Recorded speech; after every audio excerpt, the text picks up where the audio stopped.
When the armistice bells ring out in 1918, Europe rejoices at the conclusion of the war to end all wars. Almost immediately, the major sea powers of Britain, France, Italy, Japan, and the United States embark on a new naval arms race.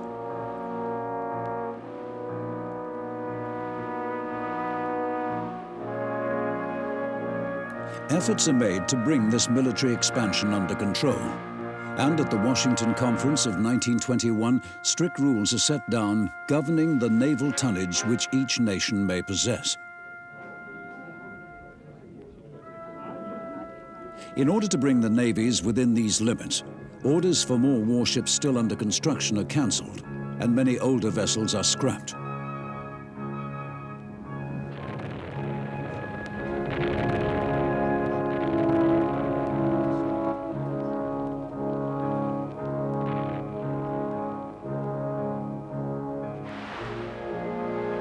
For the major seafaring nations, a strong navy is a matter of prestige, and no country wants to be caught short in the event of another conflict.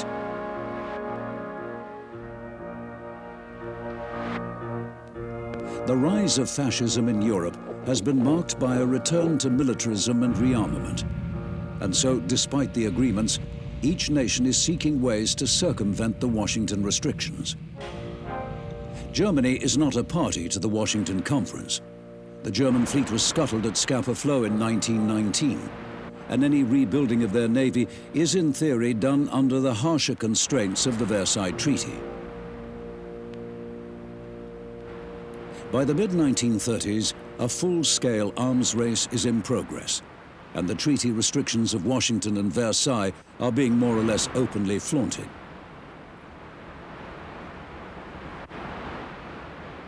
In these uncertain days of peace, Hitler's speeches stress the importance of blockading Britain in the event of hostilities, and the British Admiralty adopts its own plans for a blockade of Germany.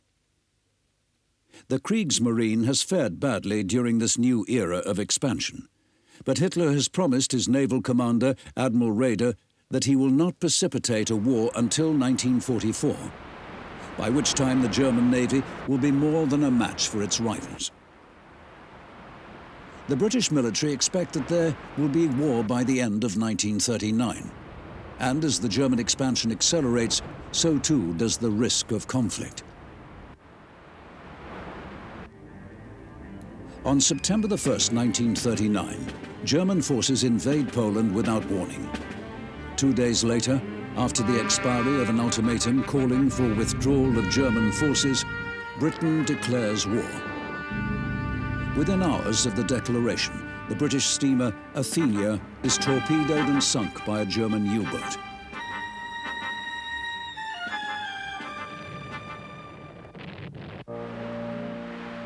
From the outset, the German Navy is ill-prepared to wage war on the high seas.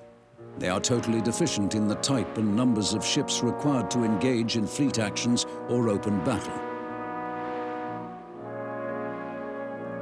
It is their solution to this deficiency which goes a long way to characterize the battle in the Atlantic.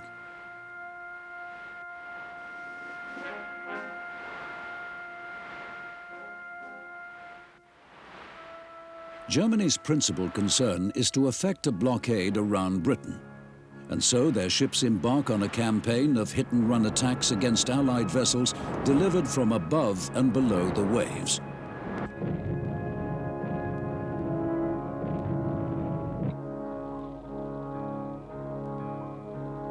A key to the nature of the conflict could be found in German battle instructions, which stated that Fighting methods will never fail to be employed merely because some international regulations are opposed to them.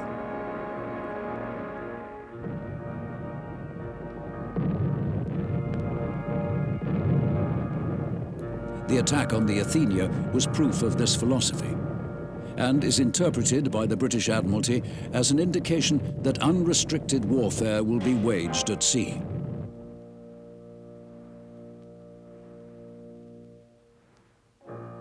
The British pre-war plans for selective patrolling and evasive routing of merchant shipping are immediately abandoned. Efforts are now concentrated on the swift introduction of a full convoy system and a blockade of Germany.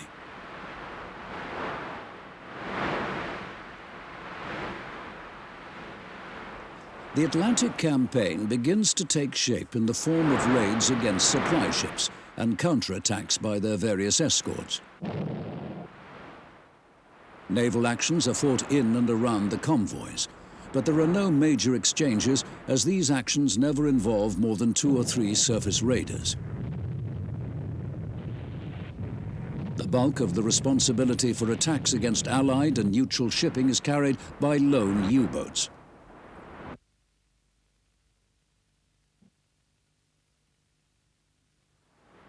The first attacks by U-boats operating in groups or wolf packs take place towards the end of the year.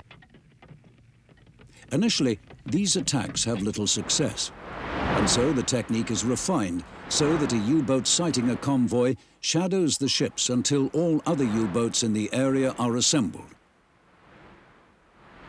Only then do they begin their attack.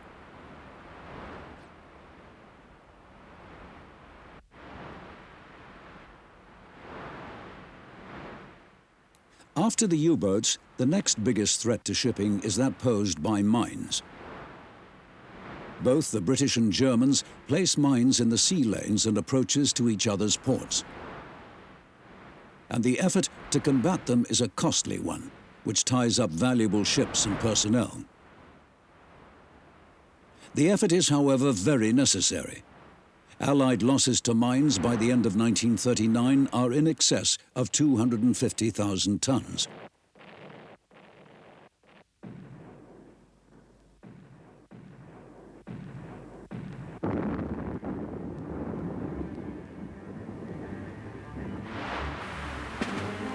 The first real sea battle doesn't take place until December.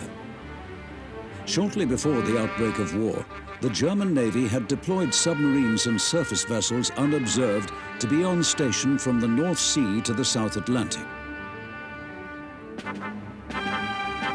Amongst these is the pocket battleship Graf Spee. The Graf Spee was intended as a surface commerce raider, and in the winter of 1939, attacks against merchant shipping are taking place far beyond the range of the U-boats. By following the trail of destruction left in her wake, a group of Royal Navy cruisers track the raider to the waters of the South Atlantic off Uruguay.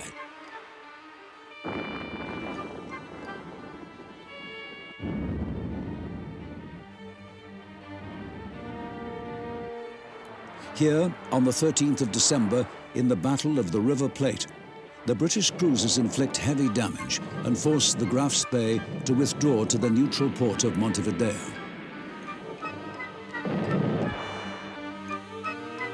The Uruguayan authorities refuse to harbor belligerent vessels, and the captain is offered the choice of surrendering or putting to sea again. Through the interception of false radio transmissions, the German captain is duped into believing that the British have heavy warships in the area.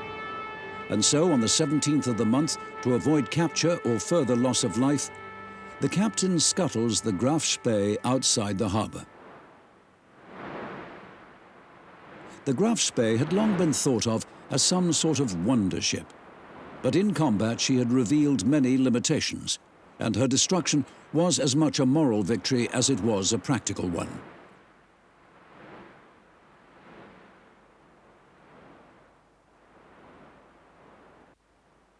Attacks against the Atlantic convoys continue into the new year, and by April 1940, the Germans have succeeded in sinking over 1 million tons of Allied shipping.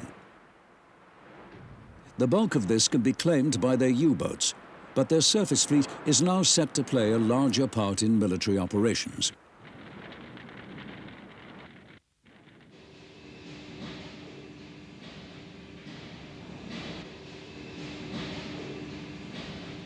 German arms production has created a huge demand for steel, and since before the war they had been importing iron ore from northern Sweden. During the winter months, the Swedish port of Luleå is icebound, and so supplies of the ore are being sent from the port of Narvik in Norway. Although Norway is a neutral country, the Allies formulate a plan to deprive Germany of this iron by occupying Narvik and mining the approaches to the harbour. Norway's geographical location and many industrial resources make her a nation of huge strategic importance. And in the spring of 1940, Hitler steals the march on the Allies.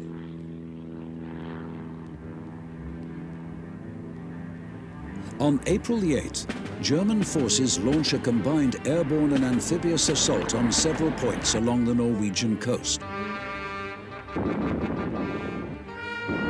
Their attack is aided by a fifth column of Norwegian Nazis under the command of Major Vidkun Quisling.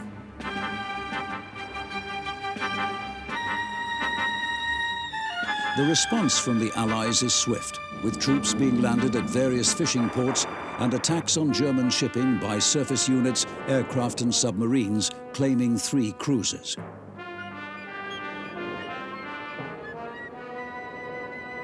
There are 2 further engagements off Narvik on the 10th and the 13th of April. And during these actions, which involve large surface forces, the Royal Navy succeeds in sinking a U-boat and 10 German destroyers.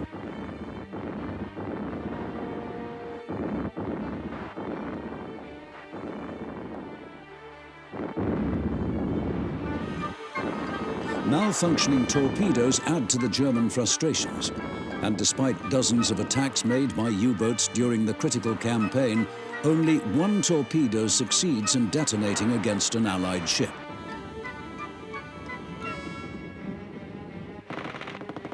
On land, the Germans have greater success, and by April the 27th, the decision is made to begin the evacuation of Allied forces. Germany tightens her grip on Norway. But losses at Narvik will cost her dearly in the war to come.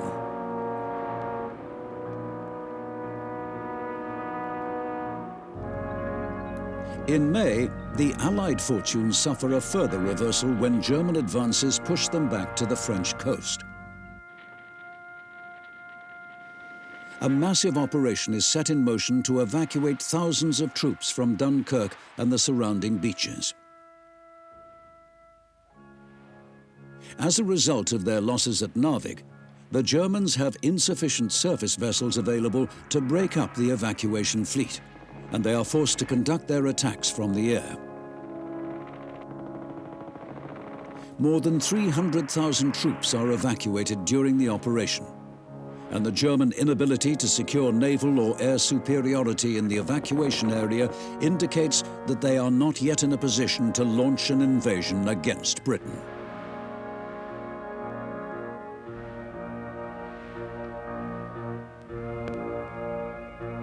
The summer of 1940 sees a further expansion in the conflict. On June the 10th, Mussolini enters the war against the Allies. And on June the 22nd, France signs an armistice with Germany, a move which will allow the Germans to operate their Condor bombers from bases on the French coast against shipping in the Atlantic. The armistice also means the loss to the Allies of all French naval forces, with their warships being withdrawn to their home ports. Anxious that these ships may fall into Axis hands, the Royal Navy calls for the disabling or surrender of all French vessels in North Africa. At Mer el Kabir, the British intercept orders for the French to attack, and so opened fire, sinking 3 French battleships and damaging numerous other vessels still at anchor.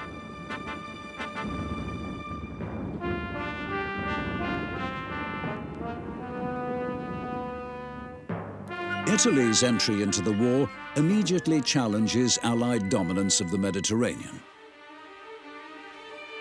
Their central location and control of ports in Libya leaves the Italians free to deploy their forces in the east or west as the need arises.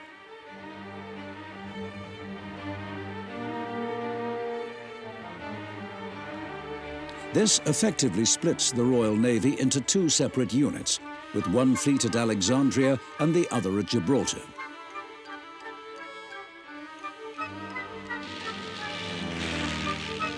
There are brief skirmishes from time to time, but the Italians are not seeking open confrontation. And so, this arrangement with British ships at either end of the Mediterranean prevents them from gaining access to the Atlantic or the Suez.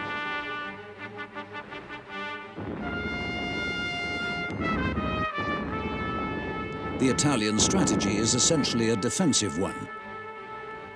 Their first action is the mining of the Sicilian Canal, forcing all traffic passing through the Mediterranean into a narrow channel which is easily patrolled by submarines and land-based aircraft.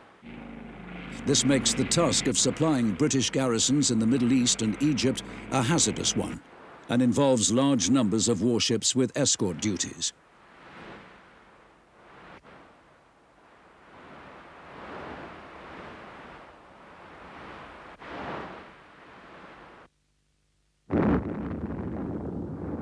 On September 13, 1940, Italian forces in North Africa launch an attack into Egypt. Their advance is interrupted by defending British troops. But as supplies dwindle, so too does their ability to fight. Vital equipment and supplies for the British forces have to be sent around via the Cape to avoid the risk of loss through attack from Italian warships. And these delays are placing British resistance in jeopardy. To speed up the process of supply, action must be taken to neutralize the Italian ships.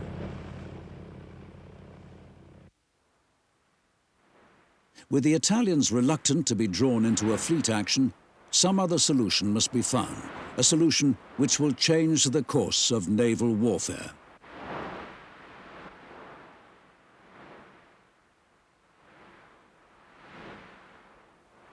On the morning of the 11th of November, having escorted a convoy to Malta, the British Mediterranean fleet sails north for the Ionian Sea. Their journey goes unchallenged, as much of the Italian fleet, including 5 of their 6 battleships, are at anchor in the port of Taranto.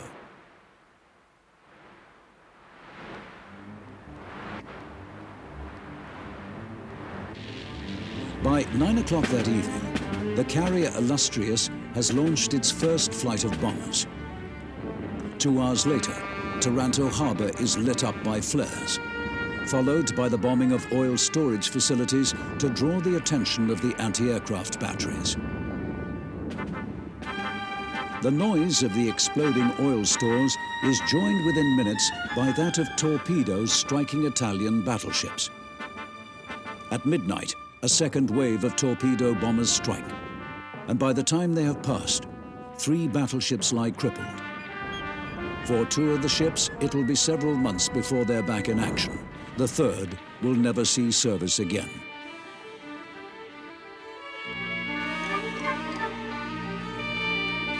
Since midsummer, the Battle of Britain has been fought with England under sustained aerial attack. In the Atlantic, U-boats have been sinking shipping at will. Italy's invasion of Greece and the war in North Africa have further stretched the Allied resources. In the face of such pressure, the importance of the attack on Taranto can hardly be measured. The absence of 3 battleships from the Italian fleet significantly reduces the threat to Allied shipping, allowing the reinforcement of Allied positions in Malta and Egypt.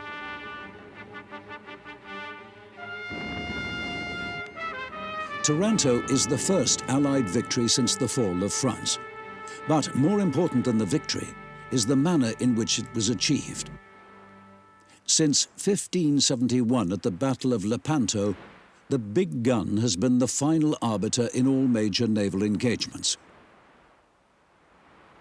The battleships built since the First World War are for the most part reworks of an old formula of big guns and heavy armour. But the day of the battleship is over. From this point in history, the aircraft carrier and its planes are to be the decisive player in sea power.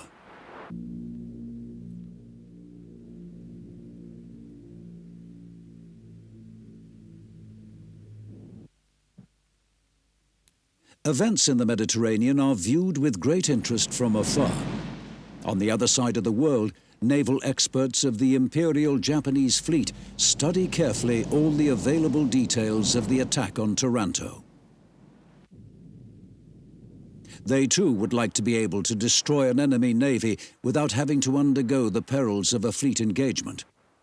The attack on Taranto will become a model for their future plans.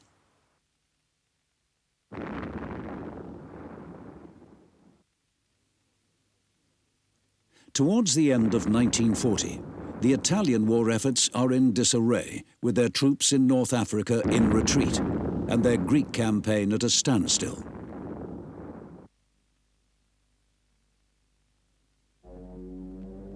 Allied forces based on Malta are causing severe disruption with their attacks on Axis shipping. And in January of 1941, raids by German and Italian aircraft are launched, marking the beginning of a campaign to neutralize the island.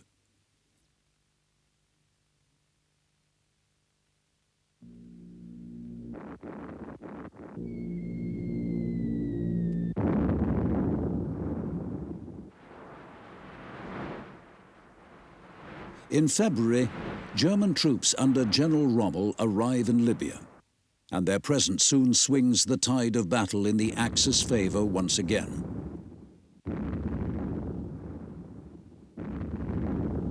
Their presence also heightens German interest in the affairs of the Mediterranean. And when the British send a convoy of reinforcements to Greece without the slightest interruption from the Italian Navy, the Germans send a strongly worded statement demanding that the Italians make some effort to interrupt the British ships. In response to this call, the Italians intensify their activities. And on the 27th of March, a large Italian force in search of Allied shipping is sighted off Crete. The British fleet leaves Alexandria after dark, and at first light on the 28th, contact is made between the lead vessels of the two fleets. The British cruisers turn away under fire, hoping to lead the Italians onto their own battleships.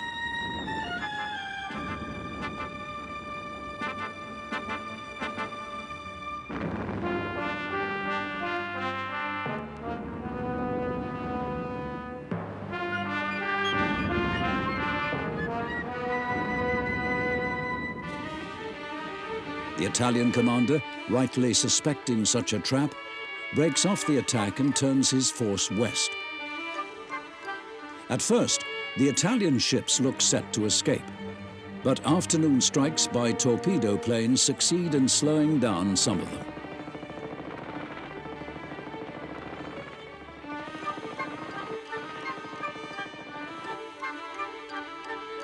Radar contact is made again after dark, and the British ships open fire, sinking 2 cruisers and 2 destroyers. A third cruiser, already badly damaged, is abandoned, only to be reboarded several hours later by her crew. Many of the men become intoxicated by a mixture of wine and fumes from the engine room. The ship is found some time afterwards and dispatched by a torpedo.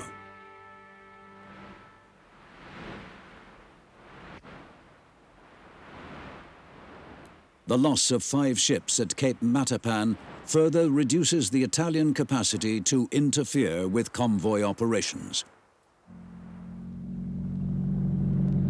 The Germans invade Greece on the 6th of April, and on the 11th, Roosevelt sets a defense zone stretching from Iceland to West Africa as a measure to protect Allied shipping. Future violations of this zone will draw the US closer to a conflict with Germany.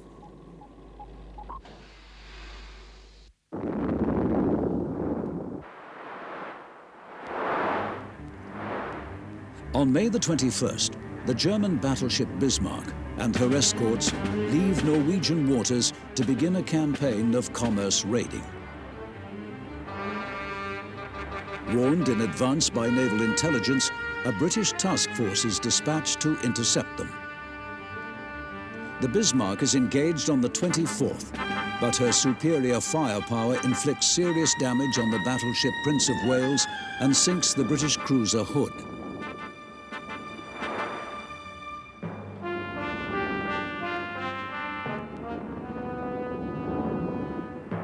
The Bismarck does not escape unscathed, and breaking off the engagement, she heads for the port of Saint-Nazaire.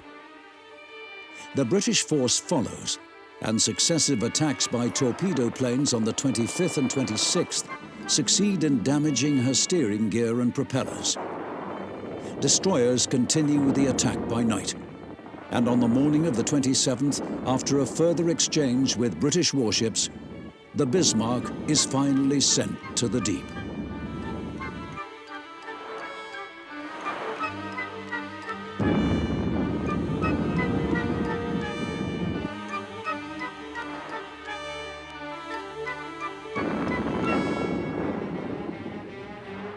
The U-boats continue to prey on the Allied convoys throughout the summer, sinking 61 ships in June and 23 in July. Tensions between the Axis and the US continue to grow, and in September, after an exchange involving a U-boat and an American destroyer, Roosevelt issues orders to shoot on sight any Axis vessels found within the zone. Despite this, the attacks on American ships continue.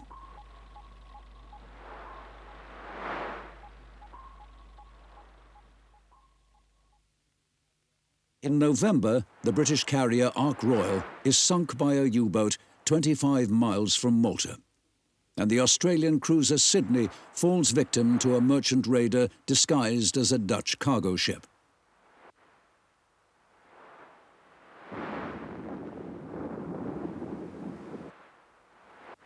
On the 26th of the month, the Imperial fleet set sail from Japan. The campaign of unrestricted warfare is about to enter a new phase. On the 2nd of December, while the Japanese and Americans are involved in tense diplomatic negotiations, the Japanese fleet in the Pacific receives a coded order to climb Mount Nitaka. 2 days later, a second message is relayed to Japanese embassies around the world. It reads, "East wind rain," signaling that hostilities between Japan and the US are about to begin.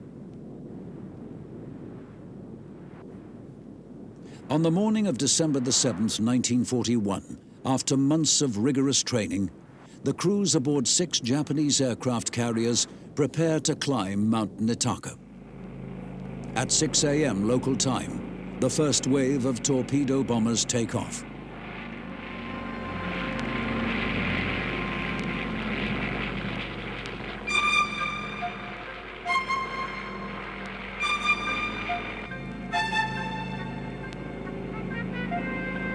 Inspired by the Royal Navy attack on Taranto, the Japanese hoped to annihilate the US Pacific Fleet with one massive airborne strike. Shortly before 8 o'clock, the squadron leader broadcasts the message, "Tora, Tora, Tora." The Japanese planes have arrived undetected at the US fleet anchorage of Pearl Harbor.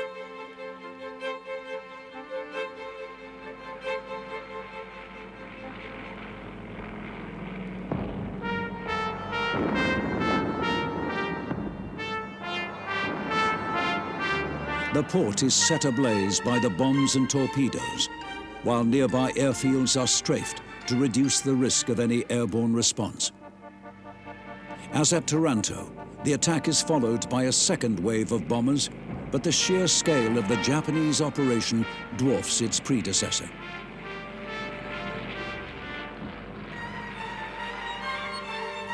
In all, 360 planes are involved, and they succeed in hitting 19 warships and 190 aircraft. Casualties are high, with almost 2,500 servicemen and civilians dead, and half as many again injured.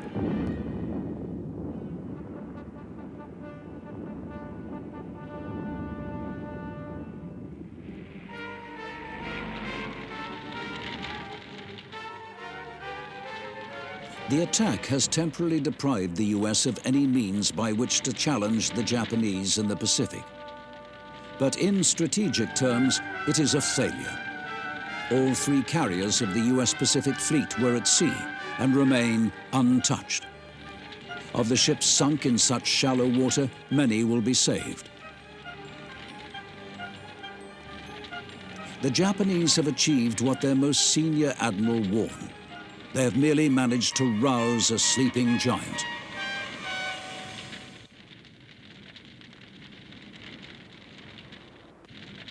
The alliance between the Axis and Japan means that they are all now at war with the US. Shocked out of isolation, America will turn its industrial might to producing weapons of war. Yamamoto's fears are reinforced by words of Winston Churchill, who reflects after the attack that Hitler's fate was sealed. Mussolini's fate was sealed. As for the Japanese, they would be ground to a powder.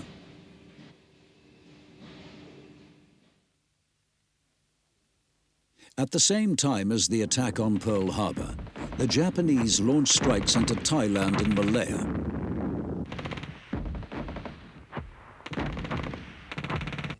As their forces secure each new territory, the Japanese Navy extends its area of influence. 3 days after Pearl Harbor, the British warships Prince of Wales and Repulse are sunk in the South China Sea, and many more Allied vessels share their fate. By New Year, the Japanese have taken control of Manila and go on to attack the Dutch East Indies. The war is taken to each new location by sea, and the Allies are unable to oppose the Japanese fleet.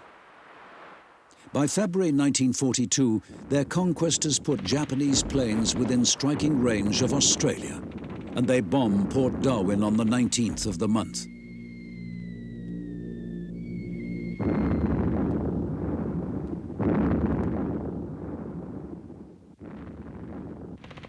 Success in maintaining the massive islands and territories around the Pacific is wholly dependent upon control of the oceans which surround them. The Japanese and Americans are both critically aware of this, and both sides believe that this control can only be secured through the conclusive destruction of the other's fleet.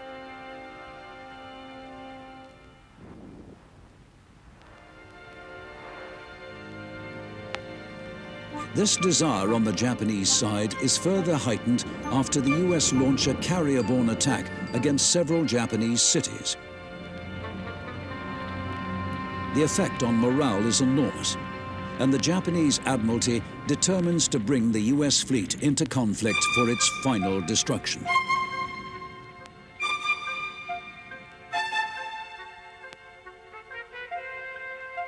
With Singapore in their control, and their forces advancing in Burma, the Japanese turn their attentions to the Solomon Islands and Port Moresby in New Guinea.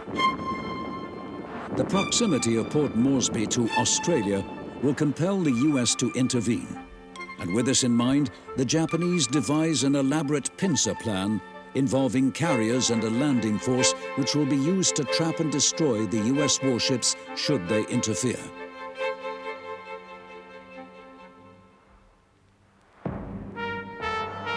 Two days after the Japanese carrier forces entered the Coral Sea, their reconnaissance planes sight a carrier and a cruiser. Believing these to be part of the main US fleet, the Japanese launch a full-scale air attack. The targets are in fact an oil tanker and a destroyer, and it is to be a costly mistake. At the same time as the Japanese launch their strike, a US cruiser force sails west to intercept their invasion group bound for Port Moresby.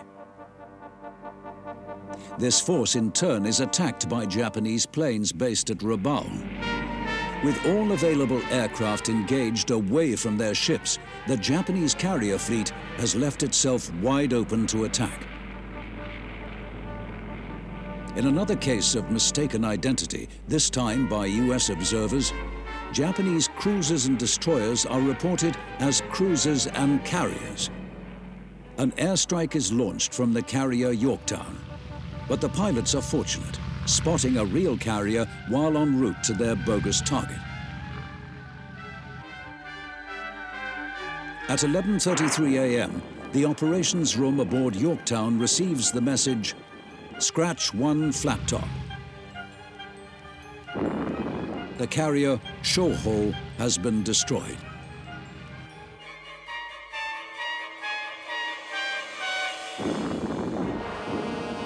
The next morning, the US fleet proceeds into the trap. But the loss of the Shoho has deprived the Japanese of one of their pincers, rendering their plan inoperable. In the face of the oncoming US carriers, the Port Moresby invasion force has to be withdrawn, leaving only 2 opposing carrier groups in the Coral Sea. With their ships 120 miles apart, both sides launch almost simultaneous strikes. The US planes arrive over their target first, and they succeed in hitting both of the Japanese carriers. Likewise, the 2 US carriers are hit. And by the end of the day, extensive damage to the Lexington from 4 torpedoes causes her to sink.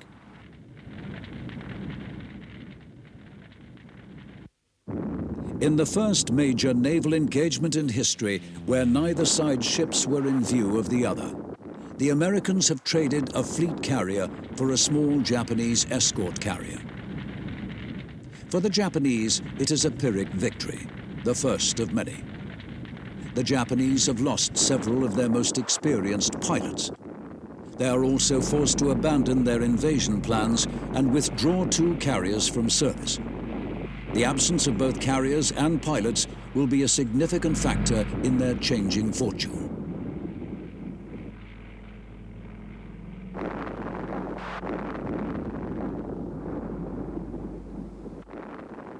Events in the Coral Sea are put out of mind, and the Japanese concentrate once again on the destruction of the US fleet.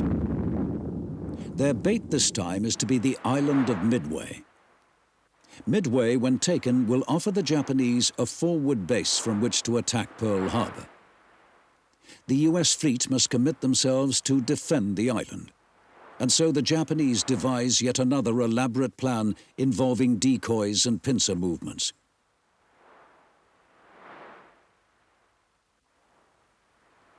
From the outset, Japanese estimates of US strength are inaccurate.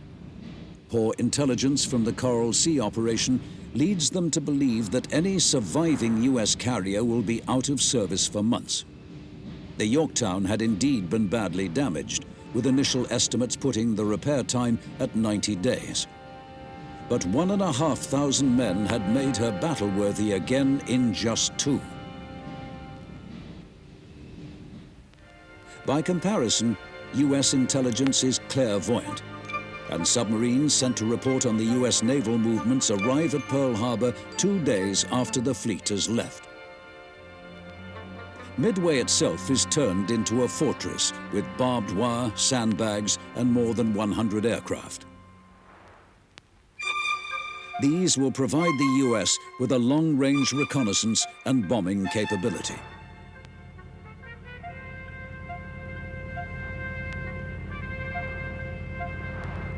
On the morning of June the 3rd, a US patrol plane locates the Japanese force bound for Midway. In the afternoon, US bombers from Midway fly a sortie against the ships, but inflict no damage.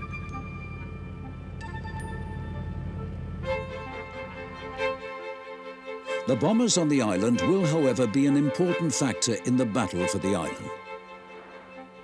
At dawn the next day, both the Japanese and American fleets have maneuvered into position for launching their respective airstrikes. With no knowledge of the US fleet's whereabouts, the Japanese launched their first strike against Midway. An hour later, their carriers are located by a US patrol plane. With most of the Japanese aircraft en route to Midway, the Americans launched their own strike against the carriers.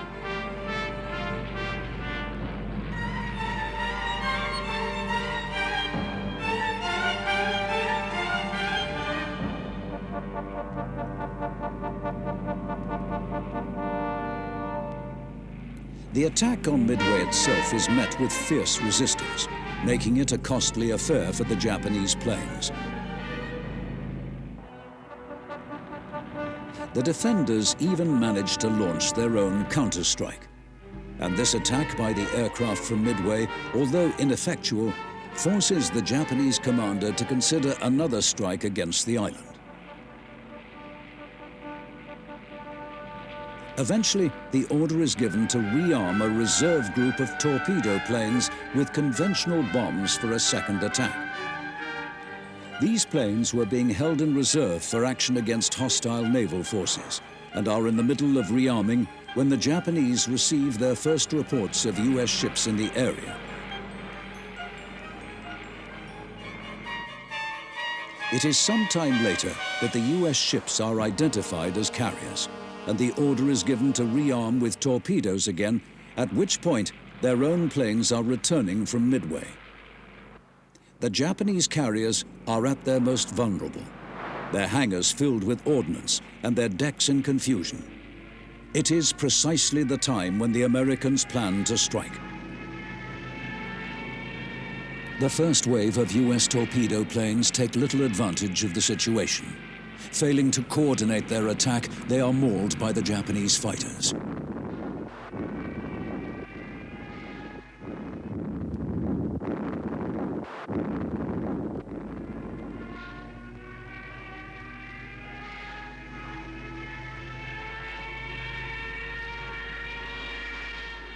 A second wave, this time of dive bombers, approaches undetected, and in a short time they hit 3 of the 4 Japanese fleet carriers, including Akagi, the flagship which led the raid on Pearl Harbor. The carriers are soon consumed as fires from US bombs spread, causing their own munitions and aviation fuel to explode.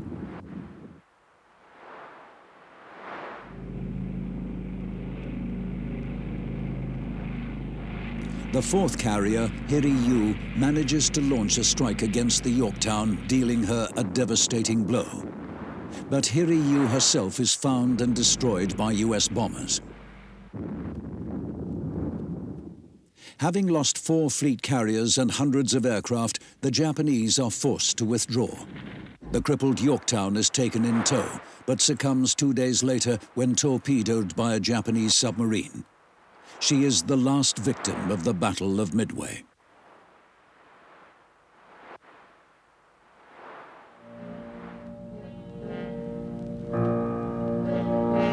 The losses at Midway force a reversal in Japanese military policy, and they turn their attentions to consolidating their position by developing a defensive ring of islands to protect their conquests.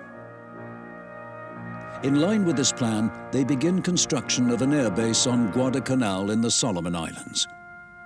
Once again, their actions pose such a threat to American strategic considerations that the US Navy is compelled to respond.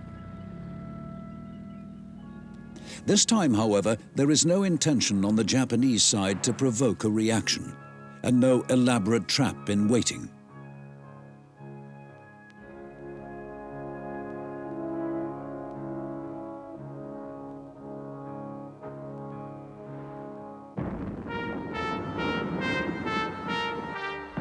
On the 7th of August, US Marines staged surprise landings on Guadalcanal and several other of the Solomon Islands. Within a short time, they have won control of the Guadalcanal airstrip, but holding it is a different matter. Guadalcanal becomes an obsession of both the US and Japanese high command.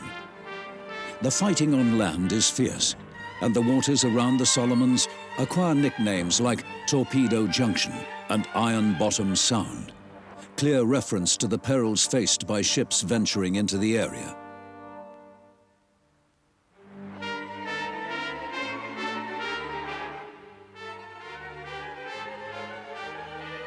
There are continuous naval exchanges as each side tries to turn to reinforce their own positions and disrupt similar efforts by the enemy.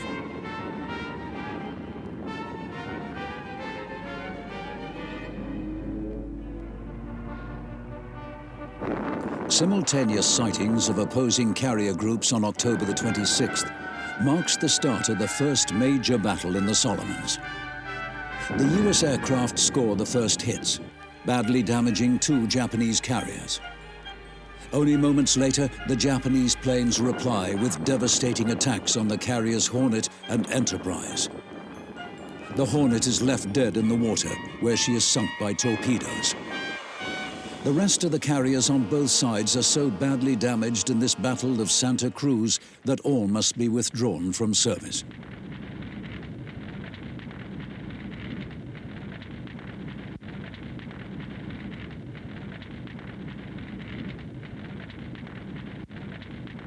A further series of exchanges in November off Guadalcanal sees the destruction of 2 Japanese battleships and the loss on both sides of numerous and smaller vessels.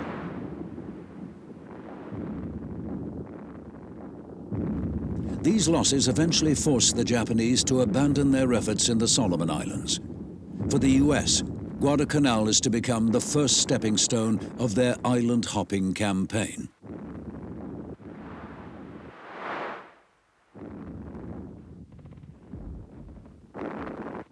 As the battle in the Pacific passes to the US Marines, the focus of naval warfare is switched once again to the west, where the Allies make their first major amphibious assault in North Africa.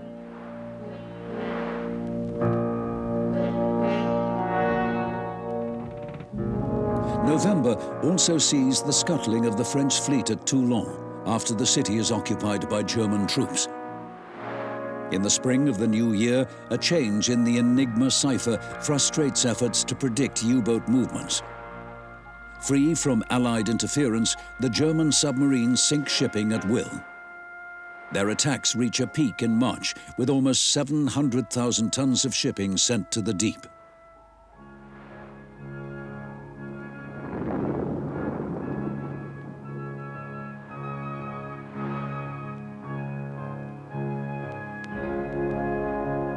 At Christmas, one of the last German battleships, Scharnhorst, is caught and sunk by the Royal Navy while en route for the Arctic convoys.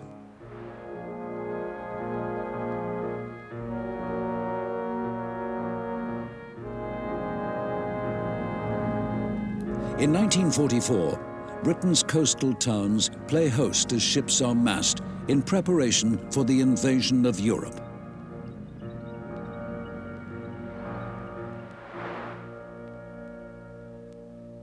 On June the 6th, the greatest armada ever assembled arrives off the shores of France.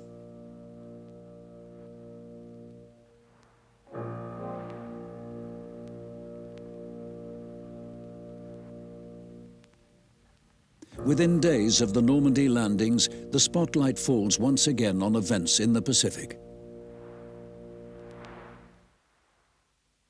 The months since Guadalcanal have seen the initiative pass squarely to the US forces, and it is now the Japanese who are forced to react.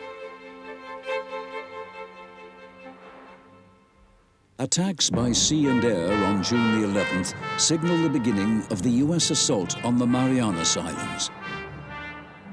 The Marianas are important to the Japanese as Midway was to the US, and the arrival of more than 500 vessels off the shores of Saipan provokes a swift reaction.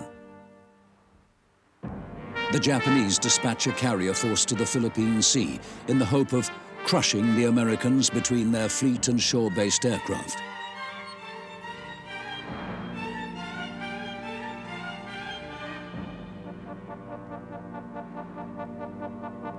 On the 19th of June, the Japanese begin their attack. Warned by radar, combat air patrols are dispatched to intercept the incoming planes.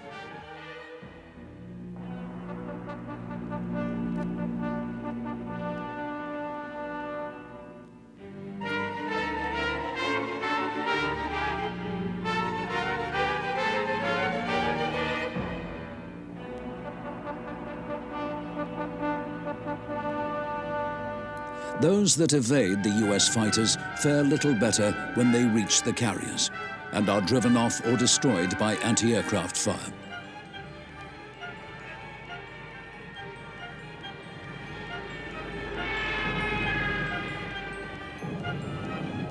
A second wave of aircraft shares the same fate, being shot down without result.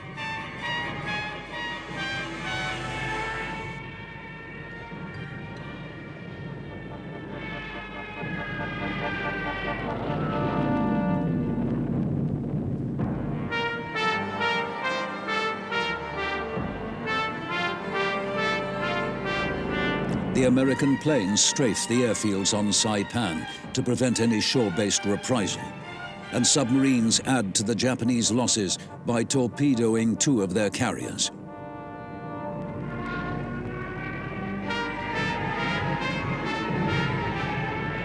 A third wave of Japanese planes fail to locate their targets, but are themselves found and routed by US fighters.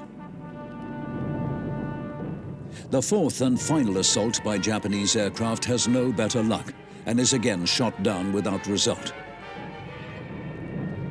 In the evening, the Americans launched their own counterstrike, which sinks a third carrier. The loss of more than 400 Japanese aircraft in the Philippine Sea causes the battle to be dubbed the Great Marianas Turkey Shoot.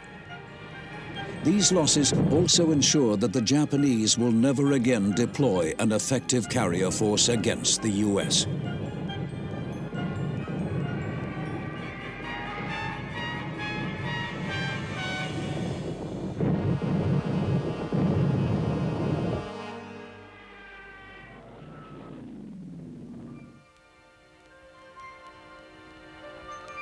Free from the threat of airborne attack, the US fleet progresses across the Pacific, dislodging the Japanese from their island outposts.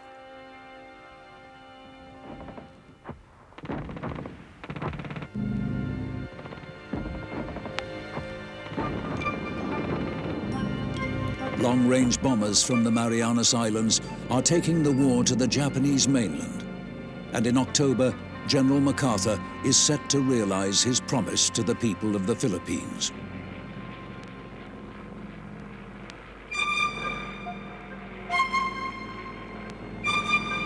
With their defensive ring of islands gone and their cities under attack, the Philippines may provide the Japanese with a last opportunity to halt the US advance.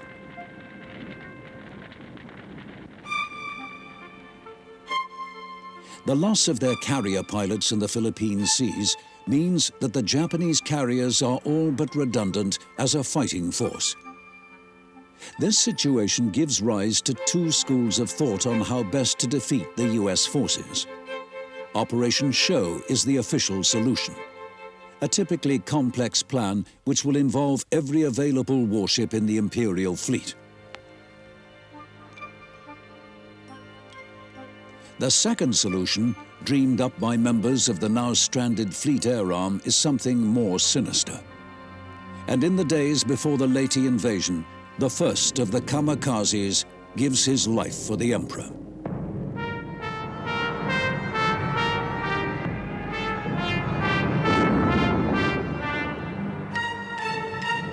On October the 20th, the US Marines go ashore and Operation Show takes effect.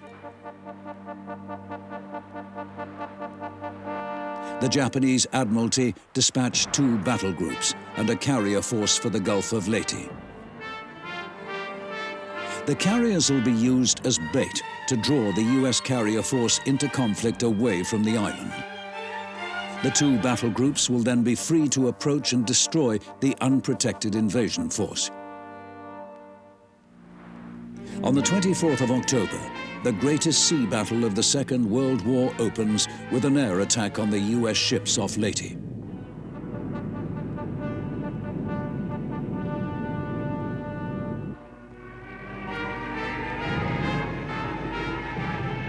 The first of the Japanese battle groups is sighted the same morning and pounded by American carrier planes.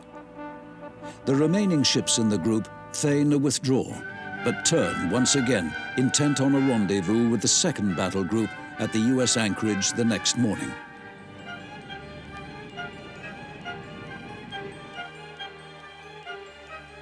The second force, passing through the Surigao Straits, is caught broadside and demolished by waiting US guns.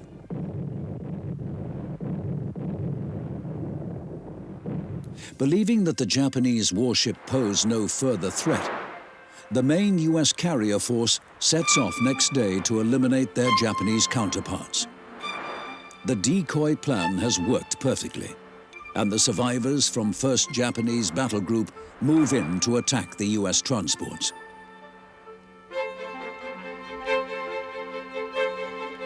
Only a small force of escort carriers stand in their way. The battleships open fire, scoring several hits on the carriers. An aggressive response by the carrier planes starts to take its toll and succeeds in driving off the attack.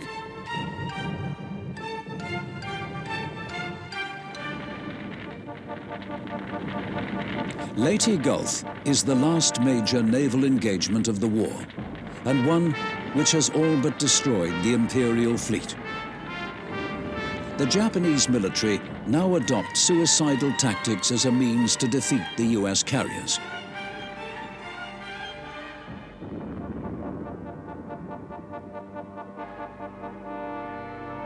And when their kamikazes fail, they employ the last of their great warships for a suicidal attack against the Allied fleet off Okinawa. The battle never takes place. Found en route to their target, the remains of the Imperial Navy are consigned to the deep by Allied bombers, confirming the role of the aircraft carrier as the new master of naval warfare.